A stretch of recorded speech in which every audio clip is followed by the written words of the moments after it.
శివశంకర్ గారు, ఏంటి పొత్తుల సంఖ్య, పొత్తుల క్లారిటీ ఎప్పుడు వస్తుంది, సీట్ల క్లారిటీ? రజనీకాంత్ గారు నమస్కారం అండి. రవి గారికి, టీవీ9 ప్రేక్షకులకి అందరికీ నమస్కారం. ఇప్పుడు పొత్తులు ఏర్పరచుకున్నాక మొట్టమొదటి మీటింగ్ అయింది 17వ తారీఖుని బొప్పూడిలో. చాలా అశేష ప్రజానీకం రావడం, గ్రాండ్ సక్సెస్. మైకులు కట్ చేయడం, మీ దృష్టిలో వైసీపీ కట్ చేయడం, వాళ్ళ దృష్టిలో మీరు సరిగ్గా మేనేజ్ చేయకపోవడం, దాని గురించి మాట్లాడదాం. అది నెక్స్ట్ 7:30 తర్వాత ఆ టాపిక్ తీసుకుందాం. ఈ లోపల భరత్ కూడా వస్తాడు. ఈ లోపల తర్వాత అదే రజనీకాంత్ గారు తర్వాత ఏమిటి అని అంటే వస్తాయి వన్ బై వన్. ఇప్పుడు ఇది ఇట్ ఈజ్ అన్ ఎవల్యూషనరీ. ఒక్కొక్క step by stage 1, stage 2, stage 3 మా ప్లాన్ మాకుంది. ఇప్పుడు ఈరోజు అన్నీ చెప్పియాలని మీడియా వారు కానీ లేదంటే కొంతమంది మా అధికార పక్షం వాళ్ళు కానీ ఉత్సాహంతో ఎదురు చూస్తుంటారు. అన్నీ వన్ బై వన్ వస్తాయి, క్లియర్గా, క్లారిటీగా. ఇందాక రవి గారు అన్నట్టు కన్ఫ్యూజన్ ఏం కాదండి, క్లియర్గా, క్లారిటీగా ప్రజల ముందుకు వస్తాం. వచ్చాక మీరు చూస్తారు. చూసి ఈ కూటమి కానీ ఈ కూటమి ఏర్పడడానికి ప్రధాన కారణం ఏమిటి అన్నది ప్రజలందరూ అర్థం చేసుకున్నారు.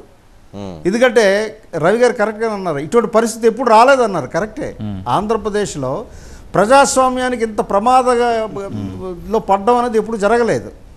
ఎమర్జెన్సీలో కూడా ఆంధ్రప్రదేశ్లో దాని ఎఫెక్ట్ అంతగా లేదు, నార్త్ ఇండియాలో ఎక్కువ ఉండింది. కానీ ఇప్పుడు దాన్ని తలపించే పరిస్థితులు నెలకొన్నాయి మన ఆంధ్రప్రదేశ్లో. కాబట్టి restore the democracy, restore the constitutional rights, వీటన్నిటి దృష్ట్యా ఈ పొత్తు అనివార్యమైంది. కాబట్టి ఇది ఖచ్చితంగా.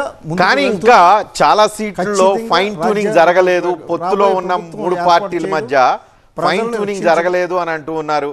ఆ ఫైన్ ట్యూనింగ్ జరిగిద్దా, జరగదా, ఇంకా స్కోప్ అలాంటి చర్చలు, నెగోషియేషన్ జరుగుతున్నాయి. ఒకటి వితిన్ జనసేన టికెట్లు ఎక్స్పెక్ట్ చేసిన వాళ్ళు టికెట్లు రాలేదన్న ఒక బాధ.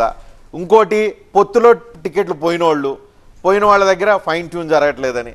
3 అసలు బీజేపీకి ఇప్పటి వరకు ఏ సీట్లో ఏంటో క్లారిటీ లేక వాళ్ళు మల్లగొల్లాలు పడుతున్నారని 3. ఈ 3టికి సంబంధించి చెప్పండి. మీరు చెప్పిందని ఒకటి యాడ్ చేస్తా శివశంకర్ గారు. ఇప్పుడు దేశము ప్రమాదం ఇవన్నీ ఒప్పుకుందాం, ఎమర్జెన్సీలో ప్రమాదం నిజమే. ఇప్పుడు కూడా అంతకంటే ఎక్కువ భావ ప్రకటన, స్వేచ్ఛ మీద దాడి జరుగుతుంది. మత సామరస్యానికి విఘాతం ఏర్పడింది. ఎన్నికల బాండ్లతో కార్పొరేట్లు రాజ్యం చేస్తున్నాయి. ఇలాంటి విమర్శలు చాలా ఉన్నాయండి. ఇవేమి వీళ్ళ దృష్టిలో లేవా అనే ఒక ప్రశ్న. అందుకనే నేను అంటుంది, ప్రమాదాలు చూసినప్పుడు అంటే భారతదేశ రహిత ఆంధ్రప్రదేశ్ లేకపోతే ఆంధ్రప్రదేశ్ రహిత భారతదేశమా, ఆంధ్రప్రదేశ్ భారతదేశంలో లేదా, ఇదొక ప్రశ్న మటుకు ఉంటుంది. రజనీకాంత్ గారు, ఇది రవి గారు సాఫ్ట్వేర్ ఫిక్స్డ్ అయిపోద్ది. ఇప్పుడు కూడా ఏంటంటే బీజేపీ వ్యతిరేక ధోరణి, వ్యతిరేకమైన సార్ ఒపీనియన్ సార్, అదే ఒపీనియన్ అసెస్మెంట్ మీడియాలో అవట్లేదు. అవును కదా, మరి ఇందిరాగాంధీ ఎమర్జెన్సీ అయినప్పుడు అదే కదా. తప్పుంటే చెప్పండి, లేదు బాగుంది, దేశంలో భావ ప్రకటన స్వేచ్ఛ వర్ధిల్లుతుంది, మత సామరస్యానికి సమస్య లేదు, చెప్పండి సార్, చెప్పండి. ఏ రోజు మాట్లాడరు, ఎవరో మాట్లాడారు సార్, భలే వాళ్ళు. నేను కాదు, మీరు మాట్లాడారా? నేను కాకపోతే మీరు మాట్లాడారా? ఎన్నిసార్లు మాట్లాడారు సార్ మీరు? చెప్పండి సార్, దేశంలో మత సామరస్యానికి వీడికి ప్రమాదం ఉందని మీరు భావిస్తున్నారా లేదా?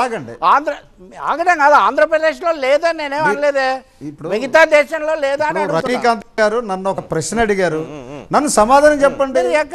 మీరు యాంకర్ రోల్లోకి వెళ్ళకండి, మీరు యాంకర్ రోల్లోకి వెళ్ళకండి. నో, రజనీకాంత్ గారు ఒక ప్రశ్న అడిగారు, నన్ను చెప్పరేమండి.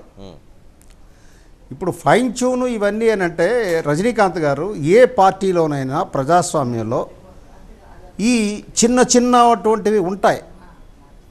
అభ్యర్థులు ఎంపిక, ప్రకటన, నామినేషన్ ఫైల్ చేసి, అది ఏ పార్టీలో లేదు. వైసీపీలో ఉంది, టీడీపీలో ఉంటుంది, జనసేనలో ఉంటుంది, మా కమ్యూనిస్ట్ పార్టీలోనే ఉంటుంది, ఏ పార్టీలోనూ ఉంటుంది, బీజేపీలోనూ ఉంటుంది. అది తాత్కాలికం, అది మ్యాక్సిమం ఉంటే 2-3 రోజులు ఉంటుంది. తర్వాత అందరూ కూడా ఏకదాటి మీదకి వస్తారు. అది it is quite common, it is not a unnatural thing. దాన్ని ఈ కూటమిలోనే ఉంది, వైసీపీలో లేదా అండి. ఈరోజే ఎక్కడో కర్నూలులో ఒక ఆయన రిజైన్ చేసేసి ఆర్థర్ అనే ఒక అతను ఆయన కాంగ్రెస్లో జాయిన్ అయ్యారు. ఇలాంటివి ఎవరైతే అసంతృప్తివాదులు ఉంటారో వాళ్ళు నిర్ణయాలు తీసుకుంటారు. దశల వారీగా ఫైన్ ట్యూన్ అవుతుంది, చాలా ఫైన్ ట్యూన్ అవుతుంది. ఎవరైతే ఫైన్ ట్యూన్ కావాలని కోరుకుంటున్నారో వాళ్ళకి వాళ్ళ మనోవాంఛ ఫలసిద్ధిరస్తు. తిరుపతి, విజయవాడ వెస్ట్, వైజాగ్ సౌత్, అమలాపురం ఈ తేల్తలేదే. ఛాన్స్ లేకపోవడం అని మనం చెప్పలేమండి. అన్నీ కూడా అన్నీ సక్రమంగా ఈరోజు అన్నారు. ఒక 4-5 డేస్ పోయాక మనం డిబేట్లో మాట్లాడుకుందాం. అప్పుడు మీరు ఆశ్చర్యపోతారు రజనీకాంత్ గారు, అరే ఇలాగెలా జరిగిందండి అని అన్ని ఆశ్చర్యపోయినా నాకు ఆశ్చర్యం అనిపించదు. ఇదంతా తాత్కాలికం అండి. ఏంటండి ఒక సీట్లు తేల్చడానికి ఆశ్చర్యపోతారు. శివశంకర్ గారి సీటుకు కూడా సమస్య పాపం ఇంతగా భరత్ గారు 21 అవన్నీ మీ బాధ మీరు పడండి భరత్ గారు. కాదండి. భరత్ గారు చెప్పండి. అదేం కాదు